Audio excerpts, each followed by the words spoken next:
Point of sale is a place where something is sold to the public, or that place where someone pays for something bought without the use of physical cash. But a POS machine is that machine that uses a debit and credit card reader for accepting payment. It provides receipt for the transactions and maintains a sales history for accountability. The POS computer is used for sales transactions, reports, and inventory control. Like any other invention, the POS has its own user challenge called skimming. Skimming involves the installation of a small device on the card reader that captures the information stored on a customer's credit card or debit card. The scammers can then use the information to make fraudulent transactions, draining the customer's bank account. Today, our focus on the Eagle is on the use of POS machine in perpetrating fraud. Hello, and thank you for joining us on another episode of your anti-corruption program, The Eagle. My name is Aisha Muhammad.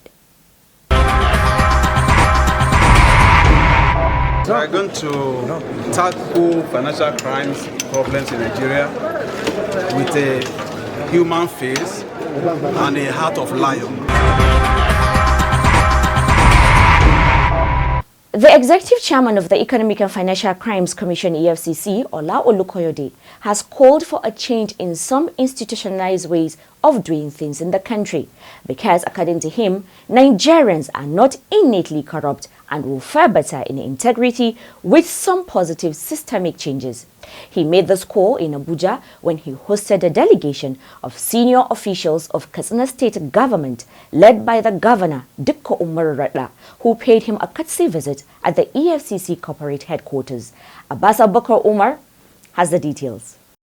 According to the EFCC chairman, corruption is feeding on some defective systems in the country, and progress can only be made when such systems are corrected. Olukoyede said that Nigerians are not different from other people in the world, and nothing is wrong with Nigerians as the citizens are not potently corrupt. He said the only problem that Nigeria has is the way its systems are run. He observed that Nigeria's customs and the faiths being practiced do not support corruption, but that these vices over the years have been institutionalized in such ways that make the people vulnerable to corruption, such that corruption now seems to be a way of life. While he lauded Governor Radda for his effort with his state's Fiscal Responsibility Commission (FRC) and Treasury Single Account (TSA), he pledged the support of the EFCC to help drive transparency, financial discipline, and accountability in Katsina State. Earlier in his remarks, Governor Radda disclosed that the visit was driven by his desire to partner with the EFCC in the fight against corruption in his state and to seek the capacity building of his state's financial managers by the EFCC, especially in the areas of identification of leaks in the state finances and ways to plug them. Speaking further, Radda stated that as governor of Katsina State, he is exploring new ways of reducing economic and financial crimes in his government, and the core of his approach lies in identifying the central pillars of such crimes. He explained further that fighting corruption has become imperative to manage meager resources available for development. Radda was accompanied on the visit by top officials of Katsina State government, including Attorney General and Commissioner for Justice in the state, Fadila Muhammad Dikko, Chairman Katsina State Anti-Corruption Commission Lawal Garba Abdul Qadir, among others. This is a welcome development, and if all state governments could join hands with the EFCC to fight against economic and financial crimes, it will go a long way in sending a zero tolerance to corruption message to citizens and will aid in closing loopholes of mismanagement to public funds. The Economic and Financial Crimes Commission EFCC and the Nigerian Financial Intelligence Unit NFIU mapped out fresh strategies geared towards Nigerians' exit from Financial Action Task Force FATF's grey list. The strategies arose from a courtesy visit of the Director and Chief Executive Officer of NFIU, Hafsat Abubakar Bakari, to the Executive Chairman of the EFCC, Ola Olukoyede, at the Commission's corporate headquarters. Again, Abbas Abubakar Umar is our guide. Director and Chief Executive Officer of NFIU, Hafsat Abubakar Bakari, in her speech, stated that the visit was driven by a kindred spirit, need for stronger bridges of relationship, and the FATF challenge. In her presentation, the NFIU's boss outlined the various intelligence generating and sharing modalities her unit has been undertaking to serve relevant agencies across the country. She also laid bare how the NFIU has been enforcing compliance obligations of reporting entities to it. Bakari pledged greater effectiveness and integrity of intelligence to tackle corruption, insecurity, banditry, terrorist financing, and other threats to peace and progress of the nation. As we all know, the history of the NFIU cannot be separated from that of the EFCC. And indeed, the relationship between the agencies is captured by the camaraderie and connections between the officers who are sitting around this table. Our visit today is a recognition of this shared history and a step towards building the foundations of a stronger partnership. We are also here to discuss the steps we need to take together to ensure that Nigeria exits from the grey list of the FATF in the nearest future. Olukoyede, in his remarks, assured her of EFCC's total involvement and commitment in all that are needed towards the exit. He stated that the EFCC has been playing major roles in driving the exit action plan and assured the FIU that the Commission will not rest on its oars, not necessarily to satisfy the international community alone, but for the overall growth and development of the nation. The EFCC boss expressed optimism that the combined works of the EFCC, NFIU, and other relevant agencies will assist Nigeria to exit the grey list. He reiterated his commitment towards preventive frameworks in tackling economic and financial crimes, stressing that it is cheaper to prevent corruption than to fight it. Whatever we are doing must be in the interest of our system. We must not all come together, collaborate so that we can satisfy FATF. No. Let us do all this with a mind to stimulate our own economy first. Let's in the interest of this system. We must take it as a mandate, as a point of responsibility to our country first, before international community. And that's where our advanced countries see themselves. Their country first before international community. You know, what will be at the back of our mind is, let's do all this, carry out this action plan in order to sanitize our own system, to ensure that it's financial integrity, to ensure that the governance is run in the most accountable and transparent manner. Just to let you know, the FATF on February 2023 added Nigeria to its list of countries under monitoring, designated as grey list. The listing requires the country to implement an action plan made up of 19 items before May 2025 to avoid the greater danger of upgrade to the blacklist, which comes with dire economic consequences. Abbas Abubakar Umar reporting for the Eagle. I actually came to pay the money for the recruitment consultancy you did for my company. Beautiful. I took 2 million. Just hold on. I now collect dollars.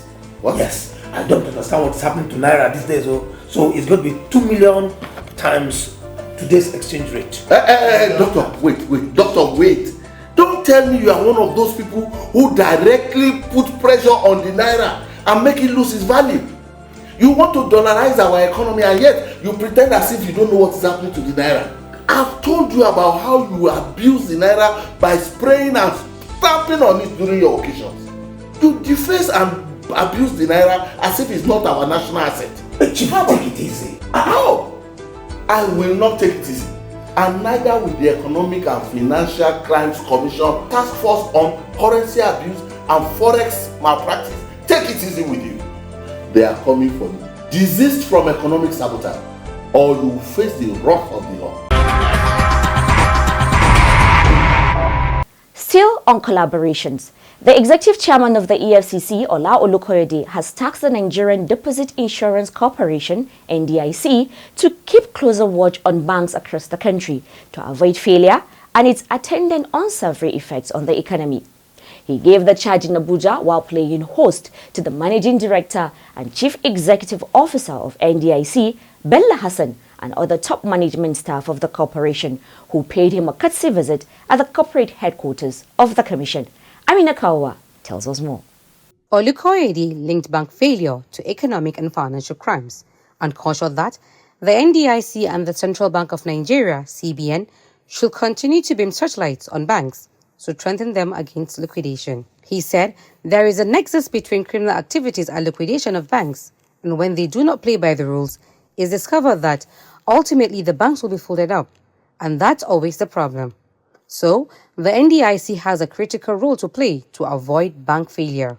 The EFCC boss described the NDIC as a critical partner and vital agent in the fight against economic and financial crimes, pointing out that the corporation had considerable strength to deepen and strengthen growth in the economy of the nation. He said one of the key issues that he promised Nigerians is to use the instrumentality of anti-corruption to stimulate growth in the economy, and when looked at critically, it will be discovered that the financial industry is very critical in growing the economy, which NDIC plays a major role. He pledged deeper collaboration of the EFCC with the corporation, maintaining that the two agencies have wider areas of relevance to the development of the nation. We are ready to support you. We are ready to collaborate with you in whatever capacity, provided that some of those issues you are bringing to us, there are elements of criminal conduct there.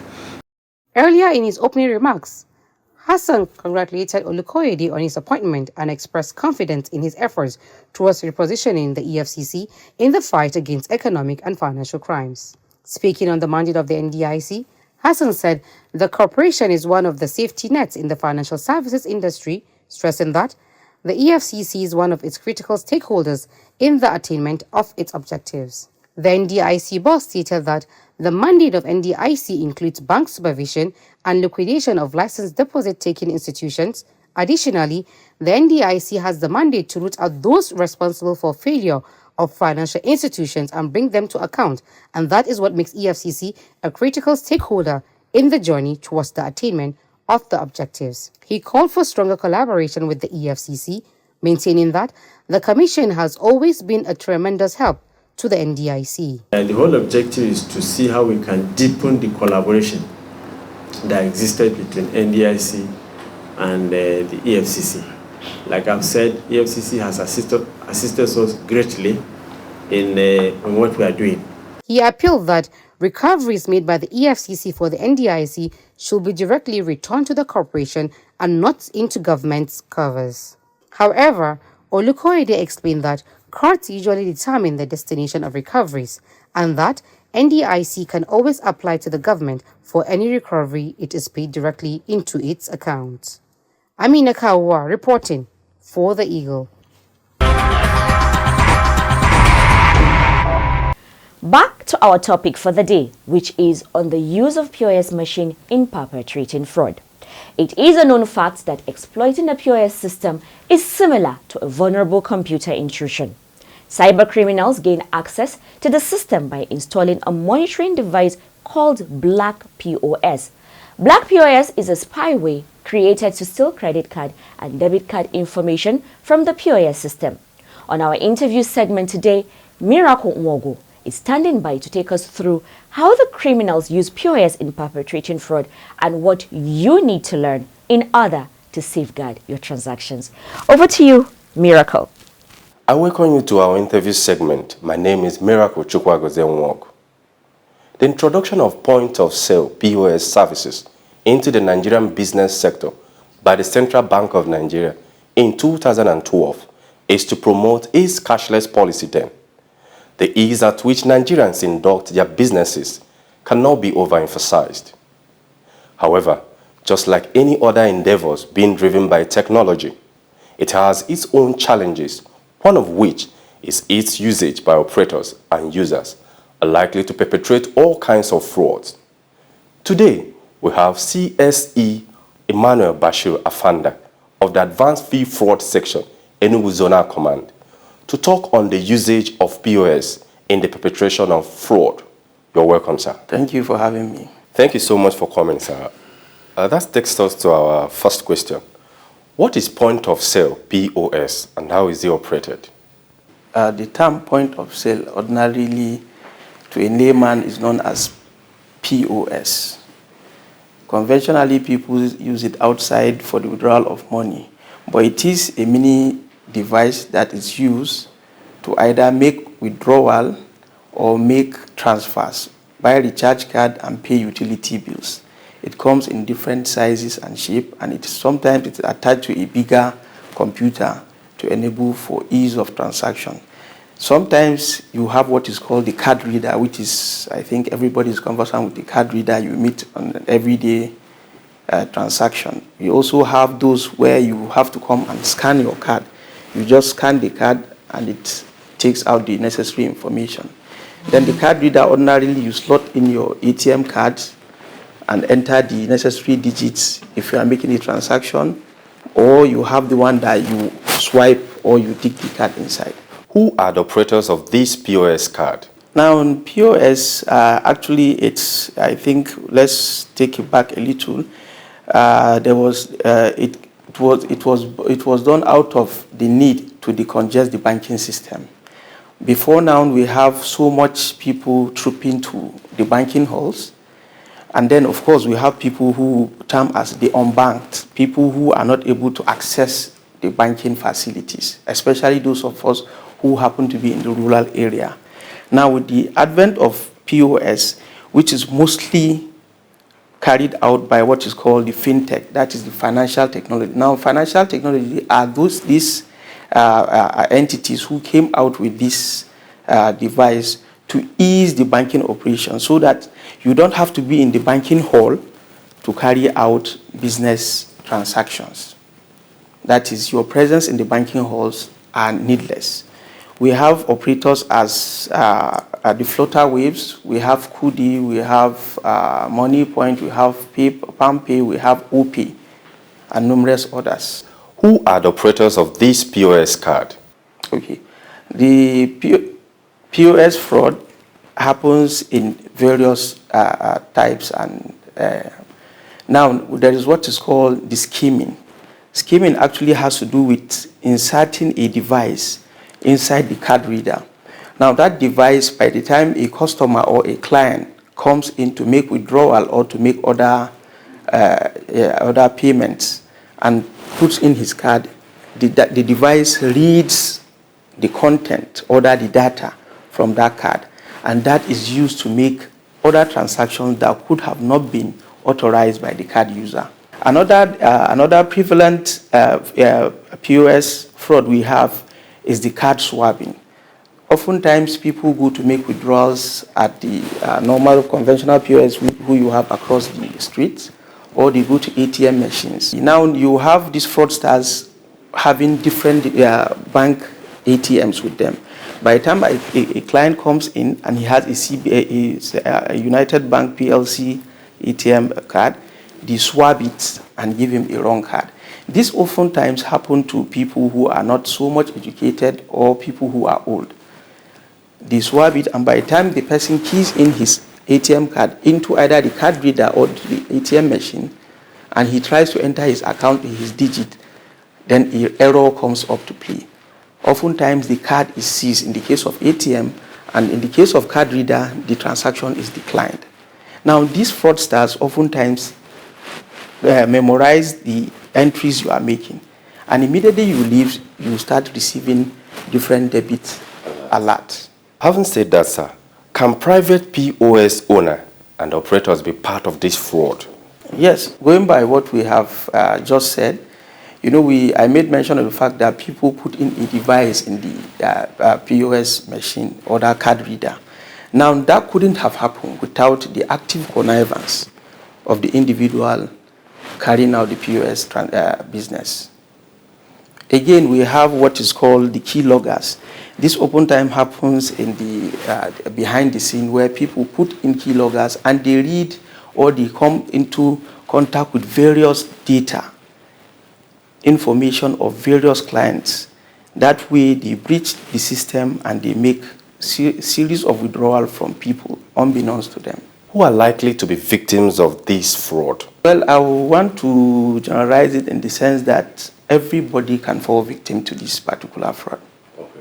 So we can term it that everybody can fall victim, businesses can fall victim, even government agencies can fall victim into to POS. And what is EFCC doing to curtail the rising case of this fraud? Well, EFCC as a body has come a long way, and it is still making wave as to how to curtail this menace. Now, in the EFCC's mission and vision, prevention happens to be a key aspect of this. Now, in prevention, EFCC has gone out to make known to the general public that you have to be wary of individuals looking out there trying to defraud you by way of using the POS machine, the ATM machine, because you are giving out your data. They have gone out there are jingles out there sensitizing the general public as to what to do and what not to do in order not to fall victim. Again, in our core values, the EFCC is a collaborative agency. We collaborate with other sister agencies, especially the central bank, who also have the mandate as to the operations of the POS. Now, these fraudsters are improving every day, and our laws and regulations need to be revisited so as to make it difficult for them to operate. So going by that, the EFCC interact with the central bank by way of improving issues such as the KYC, know your customer. Now, in furtherance of that, having the KYC enables the EFCC to go after, in the event of commission of fraud, these fraudsters. What are the penalties for those who perpetrate this crime? Exactly, there is. Now, the POS fraud can be seen to be a part of the cyber crime. And cyber crime is a crime that is often done using a computer or a network of computers. Now, if an individual, assuming is found liable for the commission of the malware, like we said earlier on, that the card readers the device is placed into the card readers. If a person is liable for that, upon conviction is liable to 5 years imprisonment or a fine of 10 million naira. What are your word of advice to the public, to be careful of this POS fraud and the fraudsters as well? Well, there are so many things out there to look out for. It is, first of all, it is important to always always have your account, to always have transactional receipt for your account. How do I mean? For every transaction, you should have linking your account with your phone so that you receive an alert as to debit has been made or that a credit payment has been made into your account. That way, when you see it, if it is what you have authorized, you can let it go. If it is what you have not authorized, you should immediately contact your bank. Going forward, it is important that you have the necessary code banks give out to individuals in the event of issues as this, so that you can immediately key in the necessary code to block further transaction. And oftentimes we have people who, by the time they open an account or an ATM card is given to them, they leave it at the default password. It is wrong. We shouldn't leave such things at default password. We shouldn't use issues like our birthdays or our things that are obvious. Your birthday or your first daughter's birthday or your marriage ceremony, anniversary. We should try and put passwords that are relatively strong. That way, breaking into your account or where you have kept your vital information will be difficult.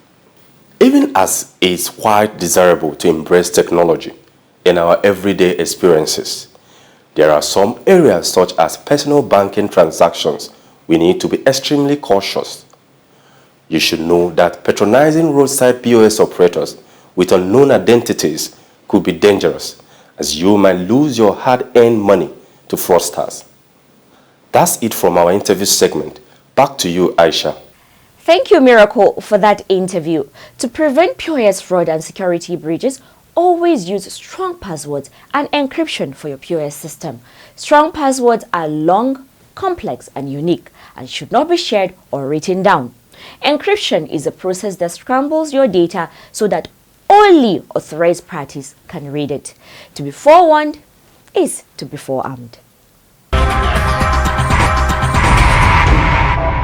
And that's how we end today's episode of The Eagle. Until we come your way again, keep sending in your messages, enquiries and suggestions to info@efcc.gov.ng. You can also call us on 0809 3322 644. Don't forget to use the EFCC mobile app, the Eagle Eye, to report any fraud you see happening around you. You download the app, you follow the steps and report fraud on the go. And you can also take pictures of corrupt practices and upload them. Also remember to join us every Wednesday evening at 6 p.m. on our web-based town hall meeting called EFCC Connect, where we answer your questions and note your observations of the anti-corruption fight in order to serve you better. And also listen to EFCC Radio 97.3 FM, the voices against economic and financial crimes. I am Aisha Muhammad, leaving you with this parting words that says, all our dreams can come true if we have the courage to pursue them. The future belongs to those who believe in the beauty of their dreams. Let us make our future now and let us make our dreams tomorrow's reality. Let's be patriotic citizens and help in salvaging Nigeria. It's the only country we have. Let's do the right thing always. Goodbye. God bless Nigeria. Please do stay safe, be kind to yourself and to others around you, and do enjoy the rest of the week.